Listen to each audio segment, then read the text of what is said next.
Hi all, welcome to Divya's interest. Wednesday அன்னைக்கு வீட்டில் பூஜையெல்லாம் பண்ணிவிட்டு நான் விழுப்புரம் கிளம்பி வந்துட்டேன். அன்றைக்கி ஆஃபீஸ் இருந்ததால் ஃபுல்லி பேக்டாக இருந்தேன். தேர்ஸ்டே அன்னைக்கு தான் அம்மா சமைக்கிறத வீடியோ எடுக்கட்டான்னு கேட்டேன். அம்மாவும் கொஞ்சம் ஹாப்பி ஆகிட்டாங்க எடுன்னு சொல்லிவிட்டு. இது எல்லா கிளிப்புக்கு பின்னாடியும் அம்மா பேசியிருக்காங்க, நான் வாய்ஸ் கொடுக்கல. லாஸ்ட்டாக ஒரே ஒரு போர்ஷன் மட்டும் கொடுத்துருக்கேன். கேரட், பீன்ஸ், நூக்கல் போட்டு சாம்பார், முருங்கைக்காய் தொக்கு செஞ்சுருந்தாங்க. அம்மா டிஃப்ரெண்ட்டாக செஞ்சுருந்தாங்க. சரி, அதை ஸ்டெப் பை ஸ்டெப் கேப்சர் பண்ணியிருக்கேன். வெங்காயம், தக்காளி எல்லாம் நல்லா வதக்கிட்டு முருங்கைக்காய் போட்டு மிளகாத்தூள், உப்பு, தண்ணி ஊற்றி நல்லா கொதிக்க வச்சுட்டாங்க.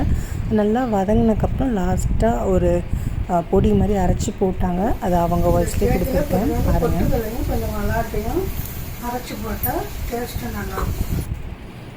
பீட்ரூட் பொரியலும் பண்ணியிருந்தாங்க. எல்லாம் முடிச்சுட்டு அண்ணனும் ஊர்லேருந்து வந்துட்டாங்க. அப்பாவுக்கு எலெக்ஷன் டியூட்டி மார்னிங்கே போயிட்டாங்க பூத்துக்கு. நான், அம்மா, அண்ணன் எங்களோட டியூட்டியை முடிச்சிட்டோம். பார்ப்போம் என்ன நடக்குதுன்னு.